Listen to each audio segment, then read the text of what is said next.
The most common form of despair is not being who you are. Sometimes, the body says what the mouth can't. There's a silent conversation happening beneath our skin, an exchange of information between who we think we are and who we're actually being.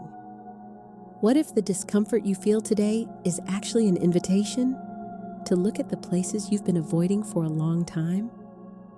We usually look at the physical body as something isolated, a machine that occasionally breaks down.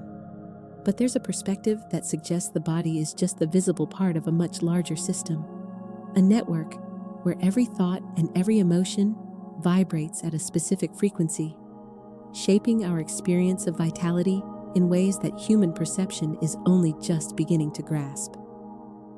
In this video, we're going to explore this subtle connection. It's not about quick fixes or outside solutions, but about understanding the symbolic language that lives inside us. We'll look at how returning to our essence and shifting our worldview can create a more balanced inner environment, allowing harmony to become our natural state again. What happens when the silence becomes unbearable and the noise of the world can no longer drown out what's screaming from the inside? You walk around for years carrying baggage you never chose, wearing roles, expectations, and scripts written by hands that didn't even know who you were. There's an invisible tension at the base of your spine, a weight on your shoulders, as if you were carrying the horizon itself on your back, but you ignore it. You learned that being strong means moving forward, even when the ground beneath your feet feels like broken glass. The body, however, has a memory that the mind desperately tries to erase. It records every yes said when the heart was screaming no, every truth you swallowed, every time you betrayed yourself just to avoid disappointing someone else. We build this architecture of pain brick by brick, believing we're protected, when really, we're just walling ourselves in alive.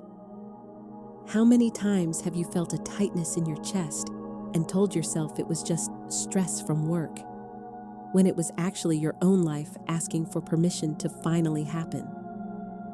The fear of falling apart is what keeps us standing so rigidly, but it's in that rigidity that life stops flowing. Energy stagnates where the truth is smothered. We've become experts at ignoring the soul's whispers, forcing the system to turn up the volume until the whisper becomes a physical shout that can't be ignored anymore. Have you ever stopped to notice the quality of the air you breathe when you're playing the part others expect of you? It's thin, heavy. It doesn't feed your cells. It just keeps the machine running on autopilot. The journey starts the moment you admit that the armor that protected you for so long is the same armor that's now keeping you from feeling the warmth of the sun. It's a sacred discomfort, a rupture that hurts not because something is breaking, but because something is trying to be born through you. In this deep dive, we realize that the mind isn't just a processor of thoughts. It's a resonance field that dictates the pulse of every atom in our being. When we live in a mind saturated with alerts, defenses, and harsh judgments, we send a constant siege signal to every cell. The body goes into survival mode, closing its borders and shutting down the natural processes of renewal, just to focus on making it through the day.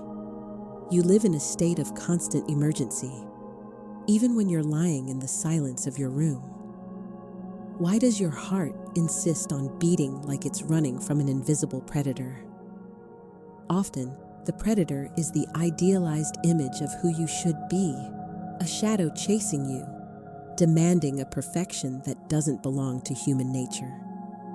There's a deep sadness in realizing we spend most of our time trying to fix what was never broken, while neglecting the only wound that truly matters, the disconnection from ourselves. Where did you leave your wild joy, the kind that didn't need a reason to exist. It was traded for a pale sense of security, for an anesthetic comfort that keeps us in a dreamless sleep. Every physical tension is a compass pointing to a territory of ourselves that hasn't been mapped yet, a fragment of consciousness stuck in a moment of the past that hasn't been processed. We are woven from stories, but some of those stories have become prisons. Deconstruction hurts because it shakes foundations we thought were solid. But what is solid if not frozen fear? Fluidity requires the heat of truth. It requires you to look at your own shadows not with judgment, but with the curiosity of someone discovering a lost continent. What would your hands be doing right now if they weren't so busy holding together the pieces of a life that's trying to dissolve? There's a visceral beauty in the ruin of false identities. That's where we find the fertile soil, where our true vitality can finally sprout, free from the chains of who we were taught to be. The spiral pulls us toward a center where time seems to lose its power, a space of pure presence where perception becomes the ultimate tool for transformation.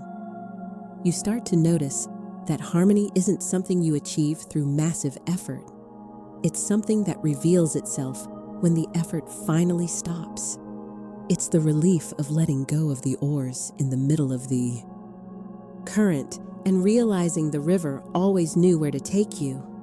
But to reach this state of surrender, you have to cross the desert of your own resistance. You have to face the void that appears when you stop chasing external validation. This void isn't a black hole. It's a womb. It's the space needed for a new perception to settle in and start reorganizing your biology at a new frequency. What would it be like to live in a body that no longer needs to defend itself? What would it be like to breathe without needing permission to take up space? Consciousness, when expanded, acts like a light that dissolves the shadows of doubt that settled in your joints, your tissues, and your blood. You aren't just thinking about change. You're feeling the change happen in the vibration of your hands, the clarity in your eyes, the rhythm of your step. It's a silent alchemy where the lead of obligation turns into the gold of intention. The world around you might stay the same, but the frequency with which you interact with it has changed. You're no longer a passive receiver of fear. You've become an emitter of sovereignty. The pain, which used to be a barrier, now becomes a portal. You look back and realize that every moment of tension was a necessary contraction for the birth of this new vision. Identifying with suffering starts to lose its grip, giving way to an identification with life itself as it pulses, untamable and eternal behind all forms. You feel the weight lift because there's nothing left to hide, nothing to prove, and nothing to protect. There's only being, stripped of scripts, vibrating at a note that is uniquely yours, yet resonates with the whole cosmos. Now, as the sound of these words fades away, you realize the true exit was never on the other side of a locked door, but in the courage to stop knocking on entrances that don't belong to you. The cycle we're trying to close today isn't an end, but the recognition that life isn't a problem to be solved, but a frequency to be tuned into. Do you feel that echo? It's the weight of the armor hitting the floor, the dry snap of old certainties that can no longer hold the vastness of what you've discovered yourself to be. Moving forward from here requires a lightness that's almost divine, the detachment of someone who understood that carrying the world on our shoulders only keeps us from touching it with our hands.